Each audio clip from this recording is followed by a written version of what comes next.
Welcome everybody. Thank you for coming. We're going to get started. I'm just going to welcome everybody here to the Sagrado. For those who haven't been here before, we've been here since like 2016. Involved with a lot of. One of the main things was being involved with the light rail because it was going to be disruptive and it was going to be something that we're going to have to deal with. So we've been working a lot of with city projects, community projects. But we've been here since 2016, and since then we've had several annual shows. We do a lot of our main base is art shows. We have workshops, and we also utilize the space, and others are able to use the space for their workshops or meetings. So it became like a cultural hub for others to have a safe place for their workshops, but also just to have a place to meet. And also we rent out the space sometimes here and there, but we tend usually just to take donations just because we want this to be approachable. So like I said, our main thing is having art shows. We have 3 pillar art shows that we've been doing since 2017, which is the Ancestral Show, which is coming up October 7th at the Audubon. We just had the Mujeres del Desierto show in May at the Audubon, the 7th.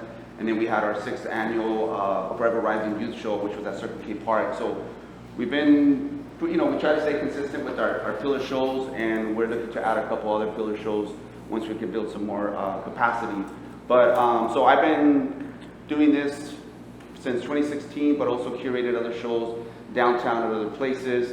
I've also helped start up a couple of retail spaces at Arizona Center at the time. Some of you guys might remember Culture Fresh. We had it open, like local brands and local art. It was there for like 4 years, and then I was part of some other businesses that are still there right now in the area of like Roosevelt Road. So I've always kind of been cultivating in the areas of arts and culture, and so now I'm just, we're here, and so I'll talk a little bit more as we get started, but introduce myself, Samuel Gomez.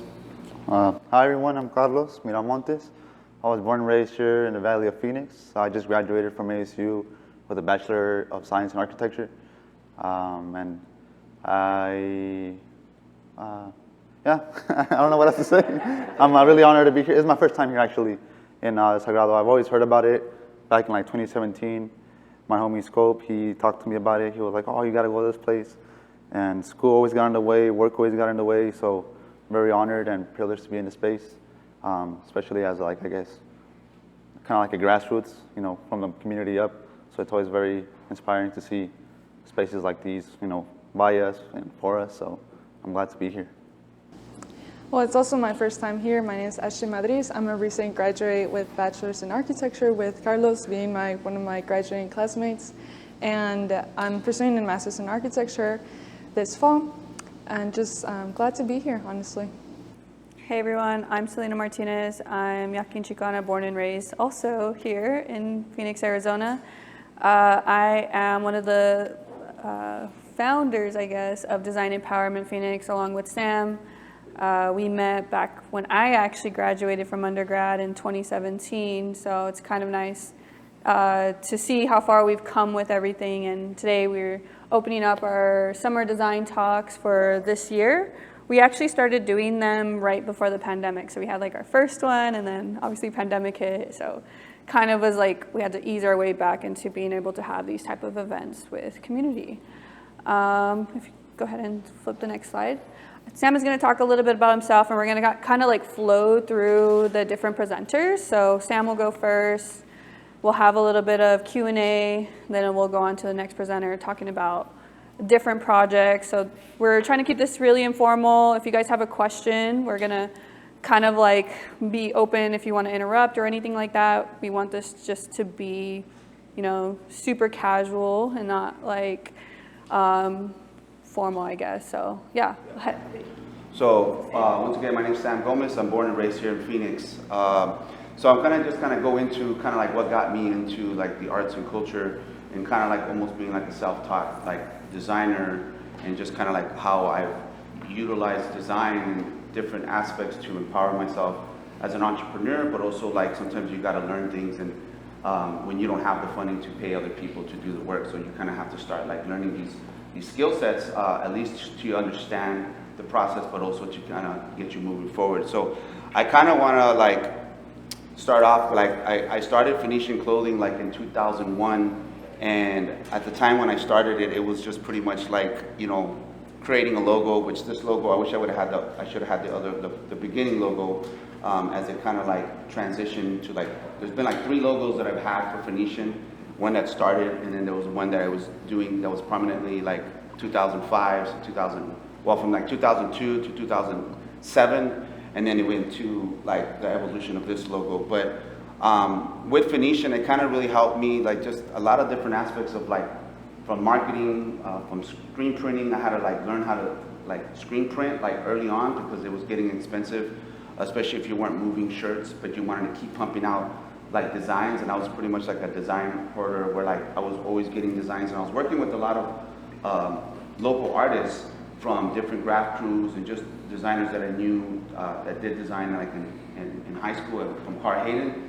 So I almost worked in the beginning Phoenician as like almost like an agency, like a design agency, because I was getting designs from like 7 or 8 different artists. And then I had to figure out how to, like, besides the subculture, wearing it like from the b-boy crews to the graph crews to the gangsters to the lowrider scene. You know, I had to figure out how to get this into stores. So what I did is like the first store I had the shirts in was a place called Steven Shoes on 67th Avenue in Thomas, which is kind of like a K-Momo, but it was different. But you know, you can get all your latest stuff there, all your apparel, all your street stuff there. So what I did is at first I knew that they weren't going to just like take my stuff in or buy it. So what I did is I told them that if I could just put like so many shirts here in consignment, put them up and let people see what they think, and then we can just kind of go from there. So like that kind of worked, and then like the sales started picking up. So then I did the same to other places, and I pretty much just kind of like conned my way into these like places. And I was in like 7 stores. I was at a skate shop at what used to be, before it was Desert Sky, it was Westridge, but no, it just transitioned into Desert Sky. Then I was at Swell Records out in like Scottsdale, and then I was in Style Rock Shop, which used to be out in Tempe, and then Just Blaze, when they used to be on like 5th Avenue and McDowell when they first started. So like right now I'm just like, I'm about to go back online, and then I'm have some stuff at Just Blaze. So kind of like, you know, during the duration of doing Phoenician, it really taught me like to, you know, I had to be a self-taught photographer, screen printer, graphic designer, marketing, like community engagement, you could say, but like more in a subculture way. So it kind of like allowed me to create the grounds of like empowering myself with design. And I didn't know that it was going to take me to where I'm at now, but that was part of like the journey. Next slide. Here's just like, it was like at the Heard Museum, I think, from like learning and self-taught myself with screen printing. Like, it's been a while. Like last year, we taught some youth here how to approach designing, you know, from a marker to paper, and then getting that scanned and then making it into a digital file so we can print. That's not the photos from that. This is from the Heard. So I did a workshop there with them just to kind of teach them how to screen print, and we printed some shirts and all that. So it was really cool. And then a couple of them, I think a couple of them were still like, I think they started kind of doing their shirts, little business on the side. So like that's always like the whole purpose of that, is just to kind of each one teach one type, philosophy. Next slide. And so like kind of moving forward, and this is going to go into in a little bit how me and Selena met and where we're at. So, you know, just doing graphic design stuff, I started kind of messing around more like, you know, with like metalwork and architectural stuff. And like, I didn't go to school for it, but I've always admired architectural books. I'm sure like we all spent time at bookstores. I used to spend a lot of time going to Tower Records when they were here, and I would go in there and, you know, catch the bus over there and just look at magazines all the time and just kind of like get inspired. But I've always liked architecture, and then like when I met with Selena, just kind of allowed me to give, like, understand like the approach, but also like, you know, we're all designers in a sense, but sometimes we just need to know like the hacks. And sometimes we don't need to actually, we can conceptualize and design it, but we don't have to actually like, I don't have to know how to use metal to be a designer. I just get that fabricated. So I've always, you know, from growing up, I always thought like, no, you got to learn how to do everything. Like, you got to learn how to do this. You got to, like, if you ain't doing everything, then you can't call yourself an artist, or you can't do it. So, you know, that changes when you just think more of a designer, a conceptual designer, versus like I'm an artist or I do metal work. So this is just like a a fence that I designed that's off of like 3rd Street, just like south of, I believe it's Grant, right there in the warehouse district. And so they wanted something kind of cool. This is like an Airbnb kind of vocational home, and they have 2 other homes, but this one gets like, this makes the most money because just like the look, and then there's artwork inside, there's a mural in the back. So anyways, just kind of like started getting into like the metalwork. Next slide. And then this kind of starts, this is going to start kind of tying into me and Selena. Here's that container that you see out there. I kind of helped, I designed the front metalwork, and I worked with a local fabricator here, Moreno Welding. And the goal was for this is to kind of create like an incubator for artists so they can have a studio or a boutique and stuff. And still like, we never really get that kicked off, one, because the installation was not done right, so we got to kind of go back and re-insulate it. But that was the whole point, is just to design something, and maybe we can, create a partnership with somebody, and maybe there's like 12 of these, and the artists get to design their own container. So there's like this whole concept that we still want to do with it, but it's kind of like, it's there on the shelf, you can say. And this obelisk right here is something that we recently been working on, started maybe 2 years ago. And you'll see it out there, and it's still not done. We're still putting in the technology and stuff. But once again, it's just kind of like how I started kind of evolving into like metalwork and taking my graphic design and photography into just allowing me to kind of bridge into other avenues of design. Next slide.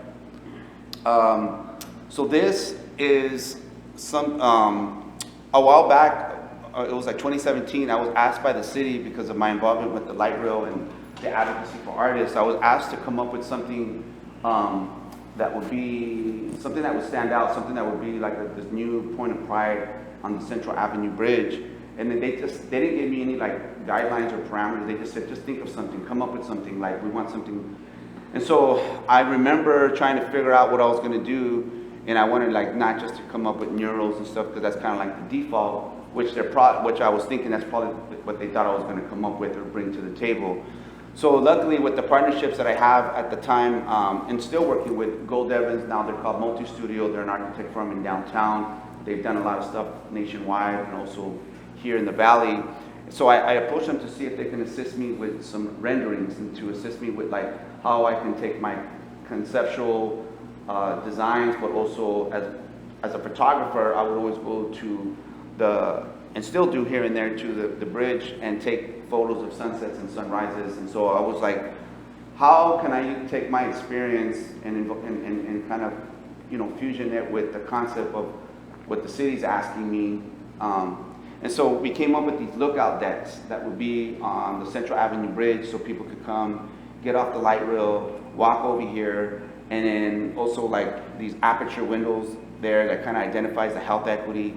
So like you can go walk your bike, you can go and walk the trail, which a lot of people still don't know that you can go over there and go walk around over there. Like until this day, there's a lot of community members think that they just don't have access there. So here's kind of like a sense of like wayfinding. And then down here engraved was the Hugam engineering canal system, which kind of starts kind of tapping into the educational component to this. So luckily I had them to support like the vision and the design, and they kind of worked with me as a client, which was kind of cool because they gave me other imagery, and it was almost like, and this would cost me thousands of dollars if I had to hire someone, you know what I mean? So when I shared this with like 9 of the main people from the different contractors here that are part of the light rail, from AECOM, Hewitt, and all these engineer firms and City of Phoenix, and it was here when I presented to them, and I don't think they weren't expecting what I shared, because there's like 3 other images I don't have on here, but when I shared this with them, it really took them off guard, because they're not used to community members coming like with these renderings. Like usually they have ideas, they're saying what they don't want, or we want something like this, and it's very, very basic, but when you start kind of being able to speak this language, that's when I really felt like the empowerment that I got from that. Like I felt like, and they were shook a little bit, and I mean, they were like, they were asking a lot of questions, and it kind of created a little disruption with the city, because I kind of went over like, wait, like we weren't, but they didn't give me any parameters, so I kind of like, let me just go all out.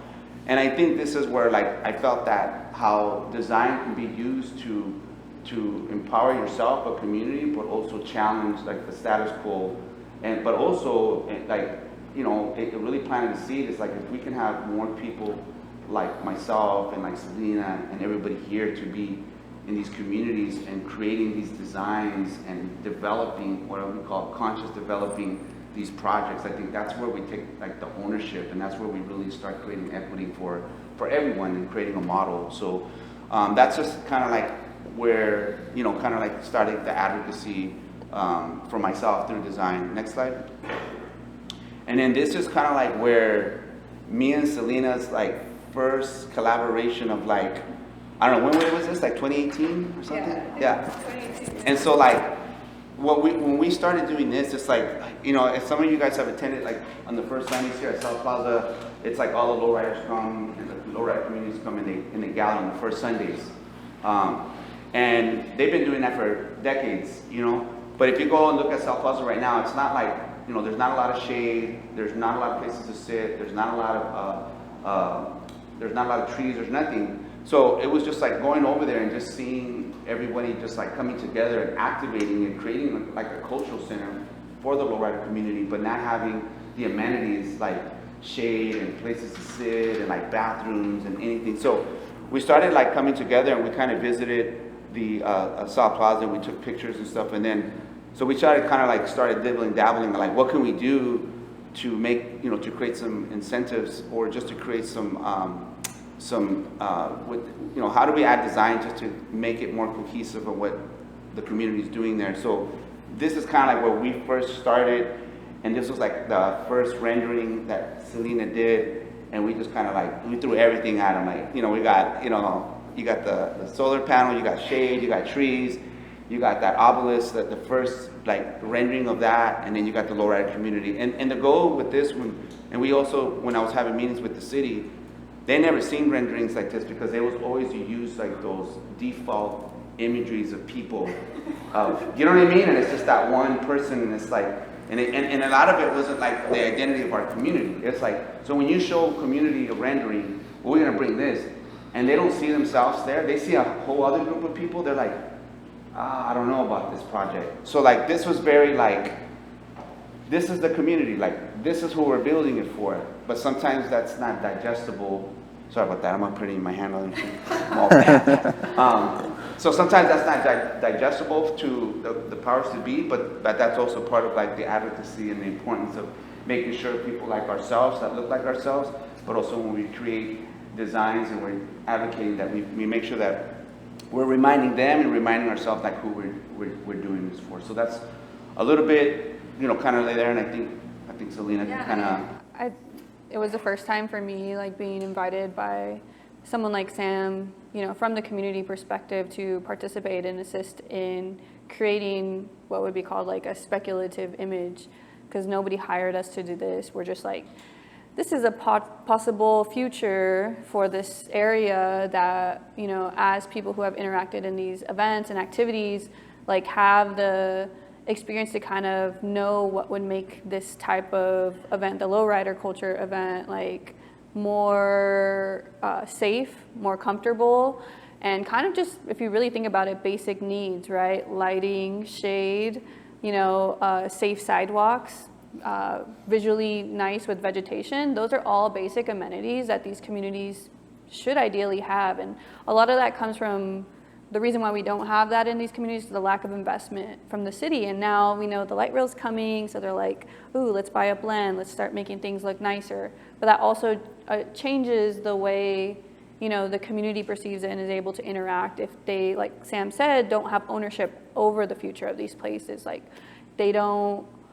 it's hard to communicate when we don't have the right tools, but when we're able to put these type of visuals out there, it gives developers an alternative from what they're used to when they're working with architecture firms or other types of planning groups that are not from these communities and are not thinking from that perspective or know what's going on here. So it was really exciting for me to kind of like do something like this, because in school it's kind of the same.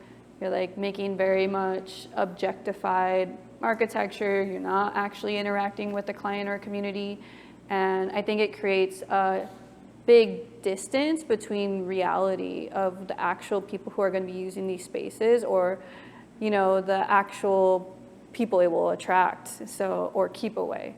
So I think that was really important for me, or like when I was just graduating from undergrad, like to be able to participate in something. And I actually met Sam through my brother-in-law Carlos at one of our cultural events during Easter in Guadalupe. So it was very much like a organic way of meeting Sam, and then kind of just from there having conversations about what he was doing with the light rail. And then we were like, Sam invited me to make a workshop called Design Empowerment, which is part of this programming now, or what it has become. And you can switch to the next slide. So my background is architectural design. Most of the projects that I did in school were not really related to my culture or identity, unfortunately. But I think that's what really excited me about working with Sam and being able to create. So these are other projects that we've collaborated on, other visions. So this one on the left is actually the Sagrado space. So this is a future Sagrado. This is another place we were working with different partnerships on potentially creating like a community hub / arts and culture and cafe, just a bunch of different programming. And a lot of this has led to other collaborations with different groups like Ciupochtli Collective and kind of like the work that they're doing, which is I have more on the right here. But these are all just to show like most of these have become what I've been able to help participate or provide for community is being able to provide visuals and drawings and things that can help them in conversations when it comes to actually making these projects happen, funding. Like you need this type of stuff for people to, you know, put a number to it or to want to back in future partnerships. So I think I was starting to see the other side of the reality of architecture, of how projects actually happen and come to be, and you know what it takes to see that through, because often in school we are disconnected from that part. It's supposed to be like more about design and fun and you know all of that, but the reality of it is that these places and architecture in general is actually heavy on community. So it's important to be aware and to get to actually communicate with them so that you can embed their ideas into the outcome of the design, and it's not just from your own bias or perception of the community. So I think that was really exciting. Most of the work that I've done as well has been through the ASU Indigenous Design Collaborative, working with Indigenous nations and kind of like seeing it from that lens of that population, because it's really critical to have community's perspective in nation building essentially. So and then with the workshop we started in 2017, and then from there we started to do things like what we would call the design toolkit. So basically we were engaging with youth and sharing just general about design, like what kind of design is out there. Like obviously there's architecture, and this was very much architectural related for this talk. But you know, everybody is, like Sam said, a designer. We all design our spaces around us. We curate our spaces. We purchase certain things. We style ourselves. All of that is design. Everything we see in this room has been designed by somebody. Literally, like everything. None of this is an accident, and that's something that I think is really interesting to start to perceive it from that way, because if you think about it like that, then you think about at the bigger scale, nothing in our community was not by accident. That was on purpose. Somebody designed it that way.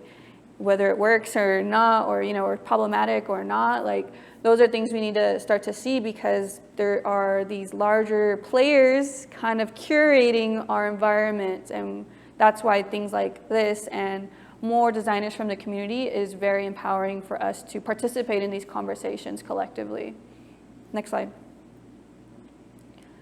So some of our programming has been, you know, like the design talks, we've done sketch crawls, but one of our most popular programs is actually the Adobe block making and Adobe laying workshop. So in the backyard of the space actually was kind of just a dirt little lot, and from the beginning of Design Empowerment, we were ideating with youth on what it could be and what we could start to expand Sagrado programming to on the backside. So that is the backyard, and Itiel was one of our first participants in Design Empowerment. He had such a great energy, but he started to collaborate with us and participate in actually excavating the backyard, because there was, I don't know if you've ever dug in your backyard or somebody's backyard, but the dirt is pretty hard here because of the clay.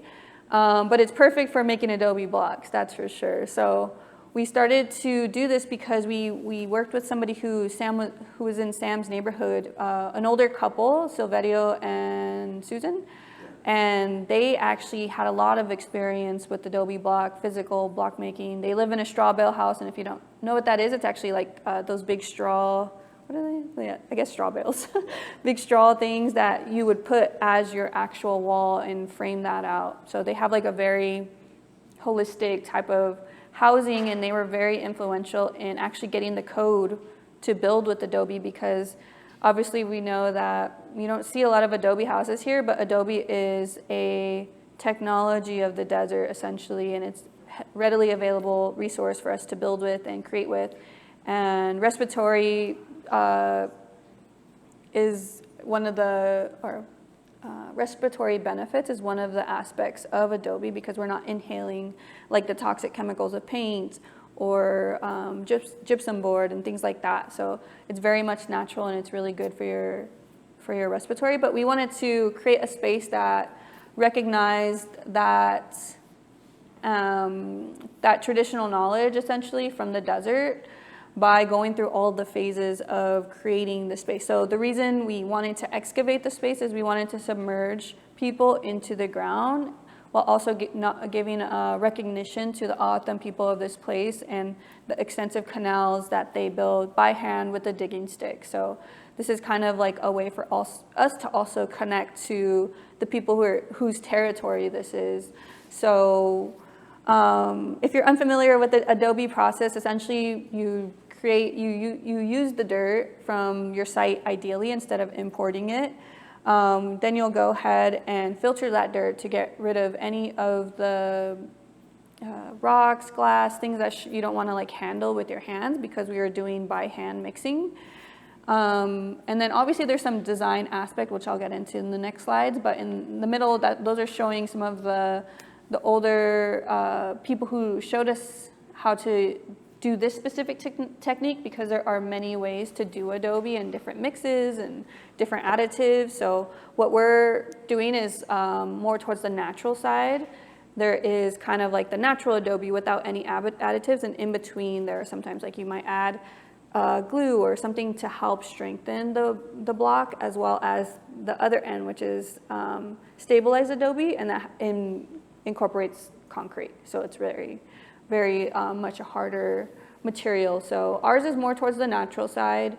And on the right, you can see the blocks. We've had, I don't know how many workshops, probably over 10 by now, but everybody's always excited to get their hands into the mud, and the whole entire process of mixing and filling the frames and then pulling them is very much a community-oriented task, because we are helping each other and building that collective output of the blocks, which is great. And of course, we don't all, with new technology, you don't have to mix it by hand. You could do it with one of those mixing barrels, but this really helps you reconnect to the earth by literally touching the mud. And I know probably most of you as kids would play in dirt, and you would have fun, and we see our kids do, and we're like, no, don't get dirty. But it is a good thing to actually be connected to the earth in that way. Next slide. Just to add that real quick, we've had a lot of people who attended the Adobe brick making workshop, and they just like, it's very healing and grounding. Like you're literally grounding and it's healing. So like by default, that process has become like grounding and healing. And it's like when everybody's just kind of some are having small talk, talking with each other, getting to know each other. And then there's those moments where everybody's just kind of working. And it's just like, there's something about that, like humanity aligning and that harmony that we don't have because of all the distractions and technology, but just like to be out with other humans, working the land and quietly, or just like getting dirty, and like there's just something healing about it. So next time we have one, you know, I really recommend you guys try to attend it, but it's something to experience if you never experienced. I've actually been to one of the workshops, and it was so different to what I usually do, and I was just like having to get my hands dirty and get there. But I know that when those blocks were there and everyone was just like getting together, it was a very healing experience. But just being there, community, and building this circle that's like for us in a way, and it's natural. So I really liked it.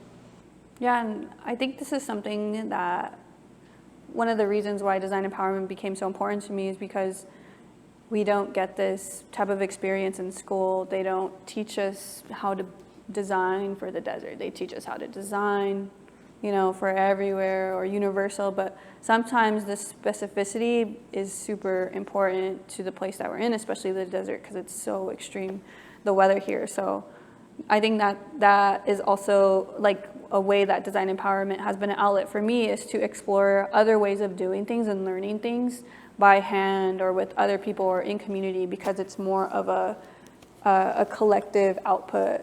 And I think that is more empowering, you know, for designers to actually have that relationship with community. Next slide. So this is just a view or a drawing of what we wanted the space to be. So we did put a little thought into like how we wanted to see the outcome of what we were digging. So just for context, the background, the reason it looks so realistic is because it's actually a 3D scan. So that's like reality capture in a way in combination with 3D modeling. So this is just an example of like how we captured the existing space as we dug up the submerged area. And then we were trying to figure out, you know, we need some sort of like backing and footing to kind of like hold it in place with the blocks. And we also wanted to count how many blocks we needed to fill it up. So that's just a drawing, and then go to the next slide. This is more of the workshop. So on the left is us mixing for mortar now. So mortar consistency for the blocks is a little bit different. It's a little bit more fine. We don't add too much straw into that one as well, but we definitely would put filter the dirt through a finer, filter? Yeah, a finer filter, so like a smaller grid. And then we mix it by hand once again, and we'll take the mud and obviously lay it similarly to how you would lay typical brick. But the great thing about doing Adobe is it can be messy, so you don't have to like make it perfect because it's not going to dry as fast, and you can also plaster it to hide any imperfections. So the most important part of it was to use a level, and that was more of the next phase of the Adobe. So actually laying the block was super exciting to do, because I think it's more like a technical thing of like, you know, some people would get in their perfectionist mode, especially with that. But yeah, I really loved the block laying portion. So you can see a little bit maybe in this one with the photo with the dog. We had a concrete backing, and we had a community member assist us with that. But we had to backfill a little bit because it was not a perfect concrete job, let's say. So we had to backfill a little bit with mud, and we just used the same mix of actual Adobe blocks. So you can see like that darker line in the backside. And then on the right is us building the stairs to kind of like exit the space to make sure that it was easier for people to get out of. So it's not that large, and if you guys want, you can always take a look later on. Next slide. So this is the completed version. I think we finished in 2021, the beginning of 2021, I want to say, or 2022, I don't know. Kind of went by fast. So this is the backyard space. It doesn't look that clean today. We will be cleaning it up soon, but most of the Adobe has stayed like very resilient. There's a couple of chip like pieces, but the next phase of this process with the Adobe is to ideally plaster so that it has a smooth finish. And luckily I was able to get some experience with the same people we worked with previously on plastering, and then hopefully eventually using natural pigments to paint on the plaster. And that will be something that will be more of a design or like artistic kind of addition to it. And then also, hopefully in the future, we know that it's hot here, so we want to create a custom shade structure that we can manipulate to shade the space during different times of the day, because the sun, you know, doesn't stay in the same place all day, and we want to make sure that we can make a shade structure that is adjustable and flexible to what we need. Also, you know, like for rain runoff, how can we also avoid the center of the space so that it's not like completely filled up with water when it does rain, and also navigate the water towards plants because we want it to be highly vegetated. But the ultimate goal of this space is to be like a reflection space, a meditation space, something that can be used for multi-purpose reasons. And yeah, that's what most of the blocks we've already used, but we have a good stock now. So now we're kind of like stocking up as we do the Adobe block classes. So there should be more in the future. Obviously, it's really hot right now, so it's not the most appealing thing to do during the summer, but that's why we're kind of like gearing towards these design talks, and then we'll get back to more intensive Adobe classes in the future, and ideally create some more things like benches and other design features in the space with the Adobe block. So that has been one of the coolest things to complete over the time with design empowerment. We could go to the next slide. I'm going to just quickly also introduce that we do have another member of Design Empowerment who wasn't able to make it, Renee Correa, and he's actually these wonderful people's previous instructor, and they can, you know, maybe briefly talk about the studio or whatever, but he is my coworker, and he's just a really great guy, amazing digital 3D modeler. I actually had a 3D scan from him in one of my previous jobs, and yeah, we just have a really good relationship. And hopefully in the future, if you come to any other design talks, he'll be here and you can get to meet him. But I'll pass it over to Ashley. Before we go to the next speakers, do you guys want to? Oh yeah. Do you guys have any questions and any time right now? We can spend a couple of minutes, 3 minutes on any Q&A, anything that you guys might want to ask from what we just talked about. Because their projects will be a little bit different. We're just wanted to give like a general introduction to design empowerment in the Sagrado. Any questions? Comments? Did you like what you saw? I have a question. How long does it take to make the blocks? Like, how many would you get out of one session? I think like 30. We made like 30. We would do 2 batches, Yeah. or sometimes 3 batches during the Adobe workshop. So we would make like 30 blocks, I feel like. Because the frames, the smaller blocks, the square ones, have 4, and then the regular frames have 2. So honestly, it was dependent on how much cardboard we had. Yeah. You have to lay on cardboard so they can dry, so it just depends on how much cardboard we have. Yeah, Right? so if we had enough space to put it on the cardboard. Otherwise they'll dry into the ground, to this other soil, and yeah, so. Yeah. Yeah, and obviously if you spent all day doing it, you probably make a good amount of blocks for sure. How many is the whole thing comprised of? Oh, I don't remember now, but I think maybe like 80 blocks. Yeah, I want to say 80. Anyone else? I have a question. For the obelisks that you are making, is that part of the one that you want to like measure the air pollution? Yeah, so that one right there, we just got the technology in like 2-3 weeks ago when they started putting it together. We're gonna install it hopefully in the next 2 weeks. And so the obelisk out there is basically will light up, and it's gonna have an air quality sensor on the top with the group that we're working from ASU, Marta and Grace. And basically when it'll basically kind of, identify the air quality like every 10-15 minutes, and when like the air is bad, like if we were in New York right now, it would be red, and then it would be yellow when it's decent, and then green when it's like the air is pretty good. And the reason we kind of like wanted to approach, because we have an air quality sensor on top right now, but it's not engaging, and it's just like it's not like okay.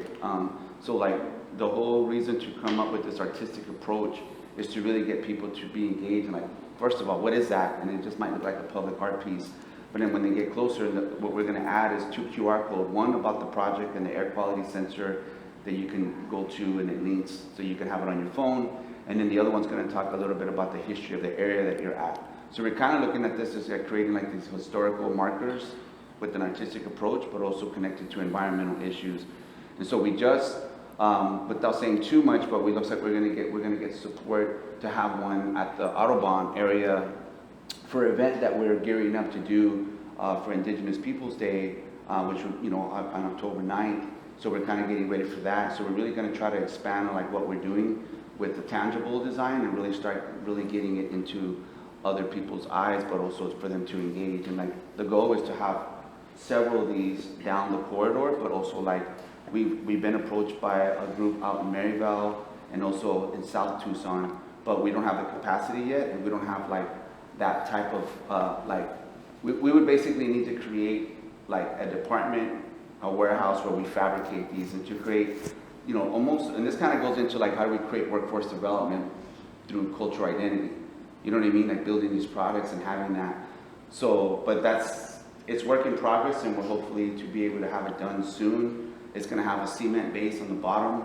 Once it's done, this is going to get moved right in front of our gallery, more on Central, next to a bioswell. So then it will be now for the public. But right now we're just incubating it here because it's just like we're using this as our studio. You know what I mean? Because we don't have a warehouse to have this stuff. But just to answer your question, yeah, that's part of that, the air quality sensor, but with an artistic approach. I have a question. So are you getting funding like from grants, or is it just kind of like volunteer based or interacting? Yeah. They're like love for what you guys are doing and passion for it, and then community members. Is it kind of a mix of all of that? It's all cartel money. No, I'm just kidding. Nah, we got. You don't have to disclose. Yeah, nah, it's all, it's grants. We got a grant through ASU for the obelisk that really helped us kick this off. It helped us pay for the fabrication, pay for us to design, for Selena to design it so it can be fabricated, pay for me to kind of project manage and engage and just keep the thing going, you know what I mean? So we can get to this point, but we still have to get it to the finalized. But we got a grant from ASU for that, and then we got some other grants that are coming in that came in just to kind of keep us going with design empowerment. And so, but we're always looking for grants, and sometimes getting grants for these type of projects because they're kind of like, they haven't been created yet, and they still haven't been like engaged yet, and you don't know, if somebody's going to invest in it, they don't know like what's the outcome or like, is this a good investment? So sometimes we just have to kind of figure it out, be creative, and get the samples out and get the prototypes and then engage, and then people will see the value, and then it's easier to attract funding. So that's the hard part, you know what I mean? It's just like anybody has an idea. Nobody's gonna just like, I want to open up a taco shop. I'm like, all right, cool, you never had to open, it's really hard to get investment, so we always try to do prototypes. Renderings help tremendously. We'll really to see it. So, but we got to get a grant, and we are still going after grants right now currently. Cool. All right. I think we'll move forward with Ashley. She'll take the stage. Well, this gets me excited a lot because I think for my project this final semester, I really got to have this bit of identity for myself in my architectural work. But I think this was mostly because Rene really activated that for me. He's a different kind of professor. And he really went against the ASU norm. He would like collaborate with me, and a lot of like what you will see in my architecture project is because he was there with me and asking me what I could teach him and he could teach me. So it was never like a professor to student. It was always like, and not just for me, but just for all the students I know.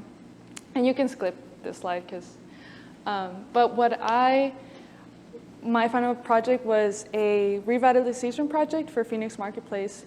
And the way that I told Rene is like, I want to give voice to these people because I've been coming here since my childhood, and I know that they don't have the basic amenities that they need, but it's just the outside does no justice to what's inside. Like that's what really mattered to me. And instead of designing my final project based on what I thought needed, well, I think they need these kind of lights and this kind of tile. It was more like going to ask them and being, hey, what do you think this space needs? And honestly, just giving them voice and letting them design. And I had a great time talking to them, because it was honestly also surprising that they were so hopeful, and sometimes they would even like give me a blessing, like, oh, I really hope this happens for us. And that's what, excites me about this, what architecture and design can do. So if you go to the next slide, this is what can be for Phoenix Marketplace, but every detail that was on this project is because they told me this. The hammocks they said, well, we want more color to be on the outside to bring in more customers in the community. And I said, well, what about these like hammocks and macas, almost like flags and representing our identity? And then more greenery. I know that if I like asked them once more, they would be like, well, we want like roses because it represents like Our Lady and the culture. The canopies for more shading, pedestrian. I think my favorite is this like colorful, I guess, playground, because the circus and the fair comes like once or twice a year. But other than that, it's just like empty parking lots. So I thought, why not activate it when it's not being used, and then also when it is used? So everything that I got to show for is because they told me that. And I could only design this much because I came to the community and I wanted to empower their voice and have them teach me in a way. So if you go to the next slide, it's kind of just like, why does this matter? And just what I learned is that when I went back again with my huge poster, because we had to print out like this 36 by 72, I just like rolled it out on them. And I said, hey, what do you think about this? And they said, well, this is beautiful. I mean, and it was because of what they told me. And they were excited. They were like, this is a dream for us. And for me, it was a student project, but for them, it was like a dream. And I just think it's just uplifting this community, that beyond just basic needs, but just representing the people, representing, because it's my home community, but it can also be like for any other community as well. Just like Selena and Sam were talking about. And for the next slide, I just want to say that how can this happen? How can I make this possible? And I've personally reached out to the City of Phoenix Community and Economic Development Office. And recently I did have a meeting with Renee, and they were just telling me that just starting the conversation, and we have a follow-up meeting on June 15th. And I think they're just going to tell me, like, if this is possible or this is feasible, what about what the owner has to say? And there's so many ways to go about it, but I think that's where they're going to come to tell me how can this move forward. Because I'm not an expert, I'm just an architecture student, but this is why I'm also wanting that collaboration with City of Phoenix, and just some ideas of like who's going to pay for this if this does happen. Well, there's grants like Sam, but there's also like nonprofit organizations that could help. There's community fundraisers, bringing attraction, a lot of collaboration, a lot of patience, paciencia y fe, dedication, some late nights, I would say, and just going forward. And I'm really excited to see how this is going to go forward. And the next was just a thank you. I didn't know how formal it was going to be, so now it's just a thank you. I just wanted to add, like, and when you talked about, and you were like, how can I get this, like, what's the next step? But like, just you taking that initiative and leadership to reach out to them and getting these meetings, like, that's the expertise that you're getting and that you're stepping into. Because, like, the city obviously has no plans for it. They don't even acknowledge it. So that's why it's like with your voice and what you're doing is super important, because it really starts giving a voice for the voiceless, and that leadership and that expertise in that area that they eventually will be like, hey, we have this other project, can you help us? And it's like they need you sometimes more than you need them. So, and sometimes we don't know that until we start figuring out like certain things that they don't have intention to do, or not following up, or they haven't even paid attention to. So I'm just like, I just want to acknowledge like what you're doing is like the expert, like that's the beginning of becoming a community expert. You know what I mean? Like, and it doesn't look like what they would like to see it, but and I think right now you're, understanding like zoning and all that kind of stuff, and like how that works. All the technical stuff. Yeah, which is a headache, so anyways, just wanted. I really love this project too. I luckily got to see both of their projects at their final review as a I don't know, what was I? A crit? Judge or, yeah, like a critic? Yeah, apparently I was a critic of their projects. But this one's really cool because I grew up on the west side too, near Maryville, and I would always pass by this place and go to the Chinese food place right there, Happy Food, and like go get water right there as well. So it's like so. used to be right across from there. Yeah, it's like so dope to like go over there and then see like a student who from there be able to present and ideate for their community and you know, represent in a good way. So I think her vision is the community's vision ultimately, and I think that it's beautifully done, especially through the graphics and you know, through the very approachable way that she designed it. So I think definitely like such a great job. And if anybody has any questions for Ashley right now. As the Maryville, like the Maryville residents, have they seen the project yet, or just the people from the? Just the Phoenix and Marketplace right now, but essentially if this, like I would also want to show it to the Maryville community, just have them see what's out there for them. But yeah, just kind of holding it back because Senior Phoenix is like, I want to work with them. If they tell me, well, this can't go forward, I don't want to just like give their hopes up. But I don't know, maybe I'll like retaliate and be like, no, they have to see this. You know? Well, here's the thought, where you sometimes put pressure, it's like, maybe from the Phoenix Marketplace and the entrepreneurs there, it's like, you put an event together, like a fiesta, and it's basically like you have your rendering, and it's really kind of like, it's the you know, like you can kind of bring that attention and that pressure and bring more voice through like a festival or a cultural event, and then that starts echoing, and then you invite those who you talk to, you invite them to the event so they can see, because sometimes you gotta, like, you know, we always talk about making the politicians heroes, you know what I mean? Like sometimes they want to be heroes, and sometimes they're like, here's an opportunity for them to help them do good work in the community. So I'm just throwing that out there. It's like, maybe we can help put an event over there, a festival, and it's your rendering, and then get more, and then we can invite people from the community, and now you got more voice, and now people are like wanting it, and then you just, I don't know, sometimes you just got to do that. You just got to push back, but like in a positive way, but you know, but yeah, push back, push. Well, first of all, I just want to commend you on, you know, reaching out to the city of Phoenix, you know, the economic development department and everything.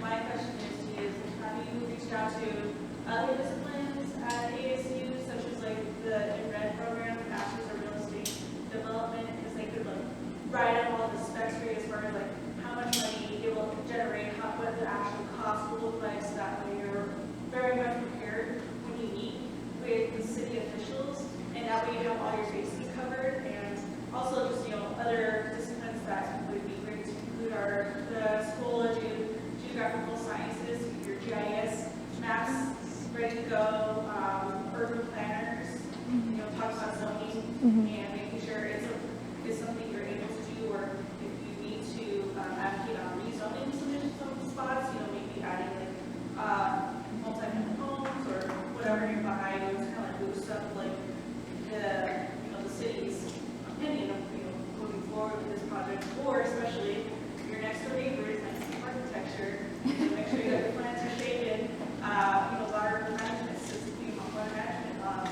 you know, ready to go, and it just, you know, bundles up really nicely. So this is something I wanted to know if that was on your radar as far as like reaching out to other disciplines.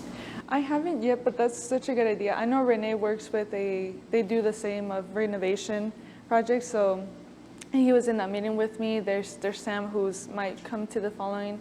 But what you just told me are just like great ideas, because I can reach out to them, and I probably will. And I didn't even consider reaching out to them, but it would be a good idea too, as well. And I know there's like a lot of coding and zoning that needs to happen, but I think also they mentioned that in the meeting that we had, and so I'm aware of it. It's just like having to put it down in paper is gonna is the next step for me in a way.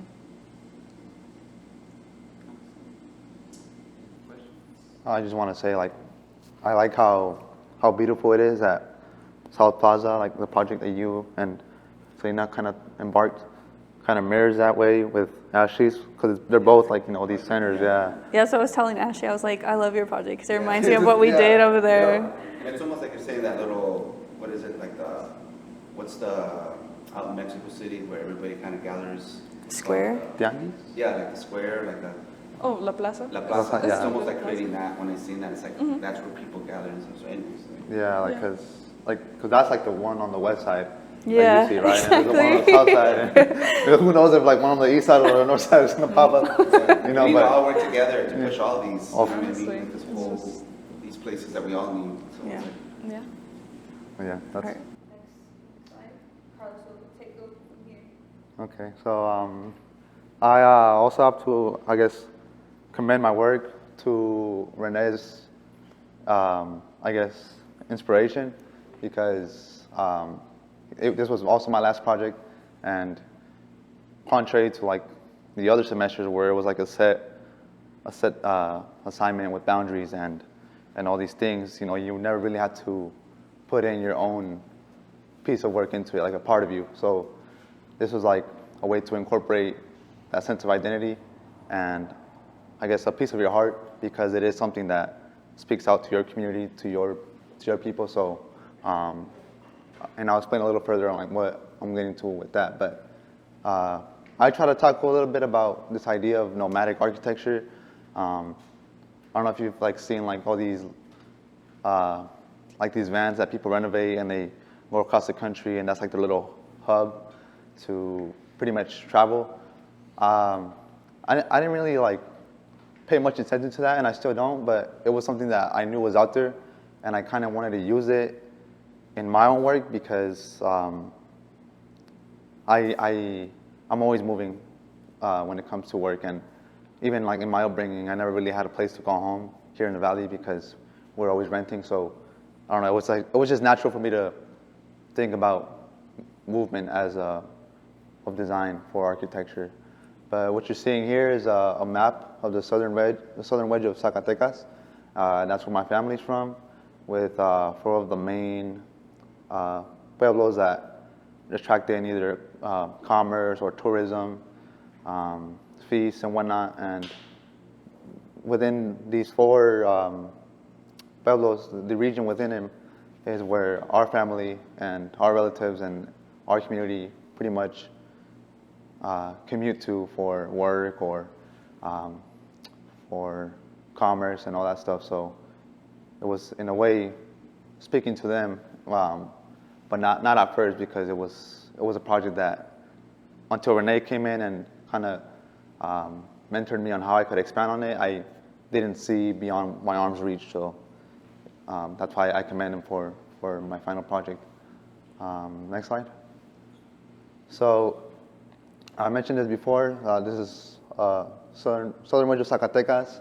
Historically, indigenous people of Zacatecas here in this region, like Cascan, are still here. I mean, virtually we're extinct, but the communities are still pretty much in their settlements. They don't really have much of, I guess, communication with the rest of the state, because the rest of the state is on the top. So the big part of Zacatecas is up north, and the southern wedge is like kind of forgotten about. So that's my family on the right. On the very right one is my grandmother and her sisters. On the left, my biological parents, and the top 2 pictures of the community elders. And I guess this touches base upon like what we're doing, or what's happening here in like, for example, the plaza, just coming together and making something out of a space. No matter where you go, you create something, you design things in a certain way because you intend it to be that way. You know, gathering of people is a ceremony, is a way to look at design. Next slide.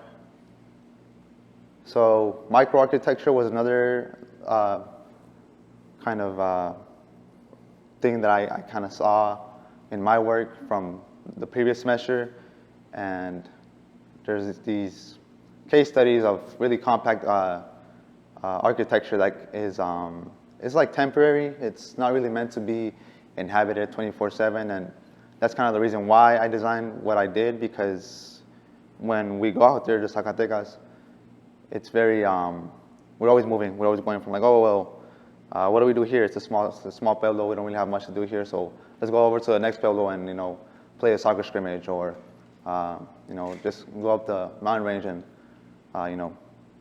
hunt for tunas or stuff like that. So it's very always on the move type of thing. So the stuff was there in terms of microarchitecture exists, these small hubs, but how do you make it move? You don't have to look farther than the wheel, like you see here in this little this guy biking with this little hut on the back, and it's like it's so compact, but I mean it gets the job done. Next slide. And so I started thinking about these small containers that you see trucks all around, especially here in the valley. And I made the comparison of like, well, these are just essentially backpacks to cars. You hook them on and you take them with you, and you take what you need with you. You never take more than what you need, because that's essentially what they're for. And same thing with my backpack. As an artist, as a designer, sometimes I'm compelled to take more than I need, but I never learned that. The more I pack, the less I get done. So I just take the essentials with me. So just a pencil and a notebook, maybe my laptop, and then I'm on my way to a sketch crawl.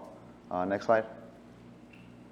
So I cut hair. I started cutting hair back in like sophomore year of high school, and I always went to my friends' place and all the homies, and I just started practicing on them. And the story was that I would always show up, and then I'd call them like, hey, you get your chair ready, because I'm like 5 minutes away. And they'd get their chair from like their kitchen or from like a living room, and they'd sit down, and I'd cut their hair, and I was like, I gotta change this. So one day I decided to buy a portable chair with a little tripod that rotated. So I wouldn't have to ask them like, can you get up so I can rotate the chair? And that was my little, I guess, upgrade. And it was always like leaving a mess. So I was like, what? I have my chair and whatnot, and I bring my broom with me, but it's like you're still invading into people's spaces. So I decided, well, why not bring the service to them, but inside of a cargo trailer. You put all the amenities that you would see in a regular barbershop inside. The chair, a sink, maybe some AC up against the wall. Make sure that there's some livability in it, because it does take time to cut hair. This was basically what I had in mind. And this was when Rene was like, well, what if it could be something else? Not just limited to a barbershop. What if it could be applied to other businesses or other events and other things going on? And that's when I started thinking like, oh, well, this is, you haul it around and it's portable, and it kind of traces back to, Zacatecas. We're always hauling around. We're always moving from place to place. We bring our food, our playing equipment, everything with us, and it's a culture that's already there. It's already moving. So this was like Rene's way of saying like, you could apply this to how you live back home. So I was like, okay, let's see what we can do. Next slide. So started thinking of how this little unit could be upgraded or expanded, and that's one of the things that Rene said was like, how could you manifest the space into something else? So I thought about like a collapsible wall with a set of hydraulic systems on the bottom that would compensate when it landed, and make a little staging area where you could sit down or expand the wall. You don't have to be in such a compact space for that time being, as well as adding like a sliding door, a glass door in between the wall and the inside space. So in case like a rain comes, you don't have to put the wall back up, and you can just slide the door and make sure that the water doesn't invade. So these were just like very conceptual ways of looking at it. I wish I had worked on it a little bit more, but This is where I'm at with it right now, and I'm hoping that I can continue it. Next slide. And I guess this is a little bit more on like the hydraulic system and how the wall comes down and collapses, and how if you like have more than one unit and you invest on a series of units, they could create this, I guess, radial way of coming together, staging 2 units next to each other and manifesting a space for, I don't know, like a feast or a ceremony. And that was where I was coming from. Like we have these ceremonies every July where our traditional dancers, they come and they wear these regalias and they dance their hearts out to get a blessing from the local saint. So it's a thing that happens, and it's kind of ties into tradition. It creates a space where there is this vast, endless valley where we're from, and you can station it anywhere. It's not just limited to one pillar or the next. You can go from one to the next and station them in between. It's like a rallying point more than anything. Next slide. And here are the dancers on the bottom, and at the top was kind of like a very rudimentary way of looking at like a rendering. It was just a photo collage of what it would look like to put these units together and bring in the community to manifest these spaces that are pretty much going to be set up by them. I didn't really want to put too much detail into them because I know the way that things happen naturally is because they're intended, like Selena said, like with purpose by the community. They erect stuff the way they do because it works for them. So that's kind of the reason why I left it up to how it can be interpreted by them.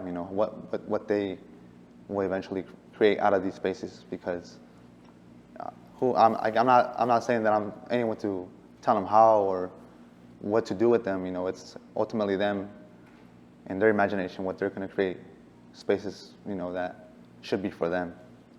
And that kind of resonates with me a lot when we speak about like how like South Plaza is going to manifest itself into a space for the community, because it's for them more than anything. And that's the last slide. Thank you. Awesome. Does anybody have any questions for Carlos? I also thought his project was nice in comparison to other projects because it's at such a different scale of intervention, and I think that this could happen in less than a year. Retrofitting a trailer and making these ideas possible, and there can be so many different versions of it, similar to containers. But in this sense, you can put it anywhere faster than a container. So it's like it's so approachable and realistic that I think that it was an exciting project to see as somebody coming to an architecture presentation of multiple different ideas. Like this one definitely stood out from the perspective of culture, but also the scale of it, because it really could happen like tomorrow. So I think it's just great to see everything that he embedded into it. Carlos? Yeah. My question is, what software did you use, or did you have to go to like school to be taught some of this stuff, or were you kind of DIY? Did you have to like fiddle with the software? But basically, where did you get your start, or how did you get familiar with this stuff? So, At ASU, I guess the second year, sophomore year, they introduced us into computer modeling. I'm more comfortable with SketchUp because it's just quick and fast. And me being a perfectionist, if I use Revit, I start going into the details and I never get anything done. So I kind of keep it rough. But a lot of it was pretty much do it yourself because, I'm speaking for myself here, but I guess coming from a working class background, if they don't teach you that at ASU, if they only introduce you to it, you're kind of left to learn it on your own. And a lot of what I did was pretty rough because I didn't have the time to invest into learning the programs. So a lot of it was, everything was done by myself. And it was all just pretty much trial and error with like different software, even with like on my phone. People were telling me like, oh, how'd you get these all these pedestrians? Like, how'd you do it in Photoshop? And I was like, I didn't do it in Photoshop. I got on my phone and it has like a feature where you can like outline them and put the expansion on the vignette. Yeah. And I was like, I'll just do that because I'm terrible at Photoshop. And they turned out pretty nice. But everything was photographed. What you see in the background is photograph of the valley where we're from. The 2 containers is literally only one model that I did my best to try to photograph in a 1-point perspective so I could reflect it, make it seem like 2, and just putting in all the pedestrians from my phone files and stacking them around. But yeah, it's all very rudimentary, very conceptual, and that's why I'm saying like I wish I had more time to dedicate to it, and I will, but this is what I ended up with when it came to my final project. And I guess in a sense it worked because, like Selena said, it's something that's very doable, it's very like tangible, and it doesn't have to be defined from the get-go. It can be manipulated in a way that speaks to many businesses or many communities into what they want to create with it. Yeah, when I saw your project, I was like, what would I do with one? So usually never to start with have a lot of stressful days. That's just life. Yep. Towards the end, when I was finishing it, you seemed really excited to be able to do something that you liked. Yeah, and I guess that's what, to Ashley's point too, with Rene, he is a very different instructor because I remember he said the first day was like, we're not gonna, how'd it go? It was like, we're gonna design, but we're not gonna force design. And I guess that's, what we get pressured into going into academia, to higher education, to design, like the parameters are there and you have to wiggle your way around it. So when he came in, he was very open about how you can incorporate your stuff and tap into your inner designer because, like we've mentioned, like all these wonderful people have mentioned, we all have an inner designer that we can tap into. It's just a matter of really finding that voice that can express on paper or on photography and renderings. And it's all just do because a lot of times I feel like we're afraid to create because we might fail, but that's part of the process in design. It's just a fail and create because nothing is perfect. Yeah, I think what's also really cool about it is how open it can be. And so, I think getting to this point with the imagery that you have, like I could just imagine all these different scenarios, like these different worlds that you could create with, maybe it's a barber convention and all these trailers are coming together. Maybe it's a floral convention and all these, people who are into flower arranging get to come together and share their ideas. So it'd be cool to just think about providing some vision maybe of you've already started of expanding on that idea and even thinking about using different tools like maybe video, or you've already kind of talked about how you hacked your way through getting to these images, but thinking about other media like music. Seems like you're a great storyteller, and so being able to find some other medium as well. To expand on that. Yeah, and I like that you say that because to Sam's point, I'm very much, or I guess how he was before. I'm very much that way right now, and I'm trying to unlearn that. Like, I have to do everything, and I have to know how to do this, and I have to know how to do that, and it's exhausting because you can't do everything at once. But on the topic of different mediums, I like that because it's a collaborative, it's a collective of different ways to express yourself. Like you said, video, music, they're all arts and they're all they're all design processes, and they can all be meshed together to storytell, like you mentioned, and create design. And I've seen some of your art, you're a great artist, just drawing it yourself might be something that you can consider, but video would also just give a boost too. And you showed a video in class where this ceremony is actually happening, and it's just so real for us. So just mixing that, it doesn't have to be your own video, but it's just like that sound and making it real for your audience would be good. And I was gonna do a drawing right there on the right, on the white plane, because when I was doing this, like halfway through, and it kind of taps into the plazas again. I don't know, because I grew up on the west side too, in the warehouse district on 35th Avenue and Roosevelt, 43rd Avenue. And I don't know if you guys ever went to the flea market on 35th and Buckeye, yeah. Oh, yeah. And that closed down due to SB 1070, unfortunately. But I remember this one place where the food court was at. There was this one place on the corner where there was a big like oven or like it was like a chimney, and they had elotes asados there, and it was this little tiny compact space where there was just like people gathering around waiting for their corn, their fired corn. And I remember as a child, I looked at that space and I saw these 3 tables that were in a U shape against the wall, and that's where the workers were at, peeling the corn. And I remember thinking to myself, like, like they have this small space and the food court is in there, but they're making it work with this oven right next to it. That's part of the structure of the dance hall in there. So it was like very inspirational to like see how, even like in a flea market, you have these spaces that manifest within a structure, within a set design. So it's like, I was gonna draw that on there, but I didn't have the time. And I really wish I could draw it off of memory for you guys to see if you guys never got to experience that, but it was fun.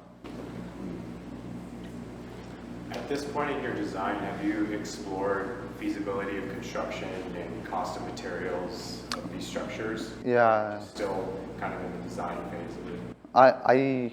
It was the other way around, because at first I was thinking about all the 2x4s and the gypsum board and like the barber chair and the AC unit, all that stuff was coming into play. And Rene came in, and when he introduced the idea of expanding it a little bit more, I flipped it on his head. I'm like, okay, let me just focus on the conceptual stuff, because within the semester you only have a set time to do your work, so don't get caught up in the details. But now that I graduated, I'm working towards that, you know, and kind of figuring out how I can fund it. And it's super approachable for like entrepreneurs. I'm just thinking of people who sell like streetwear. They got clothing lines. It's like just like a quick pop-up with your boutique. It's just like, it's very approachable, and it can be very impactful for small businesses. So it's like, yeah, it's like very, I like that it's very like nomadic and it's approachable, and yeah, it's gonna cost, but it's not gonna cost as much as a container or having a brick and mortar. So I just like that, you know, working under your constraints sometimes could become the most profitable idea, because you're working with less versus trying to like, I got this big budget. So it kind of like, I like that. Working with constraints kind of helps create, I don't know, the best ideas come out from that. Yeah. So that's all we have for today. We can open it up for more questions, but just want to give a shout out for our next design talk, which will be next weekend. We will have Francisco from Cisco Sews. I'm not sure if you guys maybe follow him on Instagram. He's kind of popular, but he does a lot of reworking of clothing pieces, thrifted, vintage, with like dead stock material and stuff like that. So we're going to transition to a different group, and he's going to be co-hosting with us the next design talk on the 17th at the same time, 10:30. So keep an eye out on our Instagrams, the Sagrado and Design Empowerment, to see more information. But oh, sorry, just real quick, I want to put somebody on the spot right now. My homie Tyson back there and his lady back there. They're going to be future speakers in the site, so we're going to be kind of lining it up. Like we said, we just starting to put this together. When she came back in town, we were talking about it, so we're like, all right, let's just go ahead and put it together. And it got disrupted before COVID, but we see this as more as like connecting with each other. So feel free to connect with each other, you know, in collaboration and how you might want to participate, because that's what it's about. It's about creating a community of participation to really start, you know, develop, you know, for us to lead these type of development. And this is like, you know, there's always two different cities happening. There's the city of Phoenix, and then there's the city of Phoenicians, but we also have to create those bridges, and we have to be able to work with all these different like groups, you know, and how we work together and collaborate together. So like we're looking forward to having these design talks. You know, we're trying to maybe do them once a month or something like that. But and we're also open too. So anybody, you know, it's not just open for like designers. We also want to participate and have people like healers, anybody in any other practice, because if you don't have everybody at the table, sometimes you'll miss out on how a project can be very impactful or create more value if you're missing certain voices. So we're hoping that this is going to, you know, bring a bunch of different groups and different practitioners, and that's our goal, is just to kind of allow it to evolve organically and where it goes. But we, you know, kind of starting off with the design talk. At first we were like, let's call it something else, or let's do something and create like a series, but we figured let's just stick with this, and then there'll probably be taglines to that particular talk and what we're going to be doing. So. Yeah, and if any of you are interested in sharing your work or know somebody who would be good for this, definitely feel free to reach out to us and let us know, because we will be having them every month. But yeah, if there's any other questions, or we can mingle, you guys can grab food. Yeah, that's kind of it.